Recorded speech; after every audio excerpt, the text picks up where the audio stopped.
Mirror, mirror on the wall, who is the thickest one of them all? Today, my friends, we're back with the Grom the Pont showdown. It's going to be my Greenskins led by Grom facing off against the Beastmen, a pea butter special. It's going to be coming in with a very rare sighting of a Beast Lord, and I've actually noticed he likes to use the Beast Lord in a lot of matchups. Should be quite a bit of fun. Now, as far as the build goes, I do know that the Beastmen really don't like fighting big monsters. As such, I have brought two of them. So here we do have the Arachnoid Queen, which of course is very good against Minotaurs, large threats, and honestly isn't bad against infantry due to the fact that it can summon Spiderlings. So if you guys haven't seen this before, the mighty Arachnoid Queen here does have the, what is it called, like maternal instinct? Yeah. So she can basically summon spider hatchlings, which is really good because typically anti-large monsters like this, like the Necrosphinx and the Spider, are not super good at crowd clearing and dealing with like chaff. So a lot of like kind of low tier spears can often surround them and really cause a lot of problems. But in this case, the Arachnoid Queen can use its maternal instinct.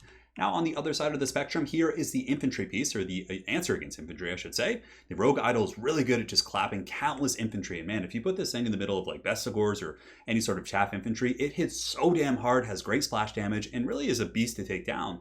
So honestly, it's a bit of a distraction Carnifex as well. It can't fight Minotaurs and Spawn as efficiently, and Minotaur and Spawn rushes are very common in this matchup, but if you send this bad boy into the front line and let's say they get Morker, or they get their hard-hitting characters, even if they have like the answers to the Rogue Idol, it still takes a long time to bring it down with its 150 armor and not the best melee defense, but yeah, the armor is really, really solid here. So yeah, we got our Monster Goon Squad. Aside from that, it's obviously super expensive. So we do have goblins here, a couple Savage Orc Airboys in the secondary because aside from, you know, the Spider, I don't have too many good answers against Spawn. So I need to be able to deal with Spawn rushes and Minotaur rushes and Pig rushes and all the things like that. Savage Orc Airboys, two of them. In the back here, we do have the AP Galoonies, more Goblins, and on the flanks, we do have probably one of the best units, in my opinion, on the Greenskin roster, the Savage Orc Biggins. These guys are insane. Even in matchups in which you think they wouldn't be good, let's say they're fighting like Graveguard or Armored Troops, I find that their charge bonus plus their really high melee attack and weapon strength, it honestly crumps through a lot of targets that you wouldn't think that they would beat, but they do. Savage Orc Biggins, just an incredible unit. We do also have a Deathcaster in the Giant River Troll Hag. She's going to be waving around her giant sack of meat in the faces of these Beastmen. And Grom the Paunch. So Grom the Paunch is really good against Beastmen. He's great at clearing out hordes of chaff, Bestigors, Ungors, you know, I guess Bestigors aren't chaff, but just clearing out infantry in general. And pretty good against Morker and the casters. If they have Morker, he can cycle charge. He's really tough to snipe. And Beastmen do like to snipe. Oftentimes they'll summon Manticores and, you know, go after you with these big monstrous characters and Bestigors and things, not Bestigors, but Minotaurs. And it can really be quite scary. But Grom the Paunch, he regenerates, he's got his lucky banner, and he's really, really resilient and is a solid choice in this matchup. Now for the forces of Pea Butter Special here, he does have the Ungor Spearman herds. In the secondary, he's got Gore herds, Bestigor herd, and a Beast Lord. So it looks like he's going for the Horn of Kygor. And yeah, the Beast Lord is actually really good to be struggling against Grom. Not the most armor, and of course he is infantry sized here on foot, but the Horn of Kygor can make Bestigors very, very scary here. He does have some spawn in the back, a Manticore Summoner as well, I think, but no, he actually has the Flock of Doom and the Curse, and it's going to be pigs, and it looks like some archers in the back as well. And honestly, 3 Ungor Raiders can certainly do a ton of damage against the Rogue Idol over the course of an entire battle. Yeah, it's pretty classic, a little bit different than typical Beastmen in not using Morker the Shadow Gave, but aside from that, Razor Gores and Spawn and some, you know, monstrous units certainly will be very impactful. So let's get this show on the road. He does also on the far side have some Centaurs. It looks like in total there are going to be 2 groups here with some Hounds and 2 groups here, no, 1 group here with some basic Chaos Warhounds. So a little bit different for sure, but Pea Butter certainly has a very unique style of play and has done very well in tournaments. So here we have the Goblins getting ready to face down their eternal foes, the Ungor Spearmen with shields here. And here we're going to be using Grom the Paunch. I know he's very tanky, and none of these are the AP Bestigors or Centaurs, so, you know, Grom the Paunch with his 100 armor and regeneration, I'm okay with this. Although actually he does have some of the great weapons here. Okay, so I was a little bit mistaken in my analysis, but it's going to be a little bit scary, but shouldn't be too much of a problem considering how tanky he is. We have the Lucky Banner. Now we're going to be sending over some Savage Orc Biggins, and honestly, Grom is getting some good damage. You can see the HP damage here on the Centaurs is no joke. And Pea Butter in the meantime is going to be sending in his Centaurs to try and save that situation, so I do actually mither them. Lock these guys down for a moment, and you can see on the counter charge, the Savage Orc Biggins actually kill 7 of these Centaurs. Brutal damage for sure. Though they're going to get charged by pigs, honestly, this is a pretty cost-effective engagement. They will be able to spank the pigs pretty well, especially if they stay in combat. Now on the front line, the Spider has intercepted the Razor Gores here, and on the flank we do use the Maternal Instinct, so I summon the Hatchlings here to muck up his charge. I didn't want him to get free charges here, so I just send them, and even though he's going to be able to run and micro away probably, it's still good. It distracts these units for a period of time. Here, the Savage Orc Biggins getting massive value, cutting through Razor Gores and taking down the Centaurs to half health. And over here, Grom the Paunch, this is what he is. He's a distraction. We use Aspect of the Dread Knight on him to give him terror. So he terror outs off the Hounds. He becomes very high leadership and also does get the 40% ward save. And I know he heals, so honestly, it's really not a big deal that he is surrounded here. In the front, the big old distraction beastie is just slapping some of these pigs, having a good old time looking for some bacon. But he is getting worn down to 120 armor from the withering fire here of some of the Ungor Raiders with their 1 AP value. The Beast Lord, of course, also does some decent damage. Not the best AP values, but of course he still probably has like 100 plus AP damage. So should be able to get in there, but we are going to be bringing in the Spider. The Rogue Idol is basically just a big distraction. Just trying to buy time to, win the rest of the battle, hopefully. So here in the back, Centaur's charging into my Savage Orc Airboys, but Savage Orc Airboys are not slouches. These bad boys do have 56 melee attack while the WA is active, so they can actually punch back against some of these piggies.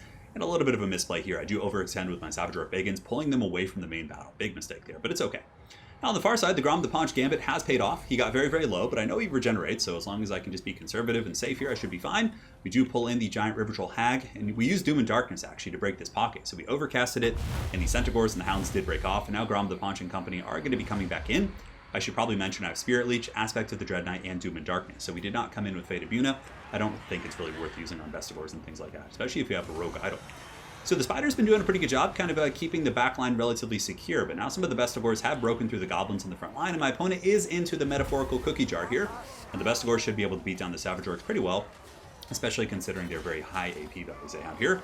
But fear not, the thickest of them all is coming. Grom the Paunch coming in with the steel chair in the back, waving a shank of meat as he goes and cleaving them asunder. Also a rear charge from the Giant Spider here is able to really put a lot of pressure on and give me a buffer against some of these pigs and other high mass units that are charging in. So at this point, I know that my archers were more or less not going to be super impactful, but I felt pretty confident considering how the Spider, Grom the Paunch, was healthy, and we have done a ton of damage here, and also, we have isolated his caster. So here in the back, the Brave Shaman of Beast is going to be getting Groms pretty good, getting put in that belly. Reminds me of the old Austin Powers movie back in the day with the, I forget, what was the character's name? You guys let me know in chat. Anyways, here, the caster's down for the count. It is shattered, so there's not going to be any more wizardry or witchcraft here for the forces of the Beastmen. And here are these Savage Orc Bagans just performing super well. Despite being rear charged and hammered over and over, these bad boys are able to get their value and really chop down a lot of these Centaurs. The Rogue Idol has fallen in the front, but not before it held for like 45 minutes. I mean, it held the spawn back, it held the Beast Lord back, it kept all the archers occupied. I really think it truly, in the more accurate usage of the term, was a really, really good distraction Carnifex. So here we do have the Savage Orcs charging in, going to be going after the very mobile forces of the Pea Butter, and we have a very even game on our hands. In the back, he does have his Raiders online, all 3 of them, which is very troubling because pretty much my entire army, except Grom the Paunch, is very, very weak against the Ungor Raiders. And I'm trying to get back there with some Goblins, but Pea Butter is doing a very good job with his Ungor Spearman herds here protecting. And if we take a big old macro look here at the battlefield, you can see the Centaurs in the back are coming back, and yeah, he's got a lot of cycle charging. I'm kind of forced into a bit of a Death Star situation, but there is also a ticking time bomb here for him, as Grom the Paunch is healing, and, there's not really anything left that can really kill Grom the Paunch, aside from maybe the spawn, but there's only 2 of those left, and you can see the giant sack of meat here is able to finish off that pig, and the Spiders are able to break them and push them back. So now, I actually have a pretty good situation. There's no buffering for his archers, so I can get my entire battle line to just have a big old herd train here, going after the Ungor Raiders, trying to bring them down, while he kind of chases and nips at the heels. Very much a vulture play here. Centaurs and Centaurs, and just Centaurs all over the place here in the back, but we are going to be countercharging with the Spider, and every time they do come in, I get a little bit of punishment using the Mither here, and using the Spider hatchlings to chase them down as well. So they're poisoned and slowed. Their speed is currently 13. So finally we're able to drag down some of these beasties, and definitely feeling quite good about any of those Centaurs are down for the count. So here the remnants of the spawn have come in, and they are going to be fighting the AP Gloonies. AP Gloonies should be able to finish them with their little goblin shanks. And Grom the Paunch, the Great Uns is here, giving a nice buff to all of these units nearby, is going to be going after the Beast Lord. So we do drop a Spirit Leech, Grom the Paunch charges in, and yeah, the Beast Lord is a much cheaper Lord. Grom costs about 2,200, I think, with all of his gear that I brought, and the Beast Lord probably costs like 1,000 or maybe 1,100. So in this 2v1, we have about almost 4,000 gold worth of value beating on this Beast Lord here, and it's working out well. So now the Beastmen are coming in for a second wind. Vestigors and Pigs coming back, but we do pull pretty far ahead on the Bounce of Power, as the Spider hatchlings in the back here are going to be chasing down Centaurs. And the Beast Lord is probably 100% KO. Centaurs with great weapons will bring some nice AP to the battlefield against the Spider, but still they're very low leadership, and at this point in the game, the Lucky Banner is activated, and Grom the Paunch is just an absolute tank. And I think against these matchups in which you're playing very aggressive factions, or pretty much any time where you're thinking you're going to get sniped, Grom the Paunch is really good. You wouldn't think like a Chariot would be good against Vampire counts, for example, but Grom the Paunch, I honestly think he's like one of the better choices in the Vampire count matchup. So we have some more pigs coming back in here. It looks like there are 11 in total, but nobody can stand up to the fully operational might of this meat sack here, as it does club into the hide of those Razor Gores, and they are pushed back. The Beast Lord has rallied a couple forces here, it looks like. It looks like he's back and some of the Raiders are back, but if there was like a high mass scream, maybe those Raiders would be able to get enough damage, but they have been focusing Grom the Paunch, which may be a mistake considering he has high armor and of course can heal. But I don't know, I guess targeting the Spider seems like something that's just too far out of range, so I suppose targeting Grom is probably the right choice. So here comes the Paunch and the Meat Sack Lady, the angry greenskin lunch lady here. Going to be getting in there and dropping the base here on some of these Ungor Raiders. And at this point, I don't know what else the Beastmen can do to get back in this game. We do have these Centaurs here and some great weapons, some Bestivores and other troops, but more or less it's going to be the Meat Sack Lady, the Spider, and Grom the Paunch, who hasn't really dropped below 1000 HP in the past like 3 minutes. He's just been like healing through this very, very low AP DPS, but looks like he might get hit there. Yeah, he's close to 1000 right there. He's definitely pushing the envelope a little bit.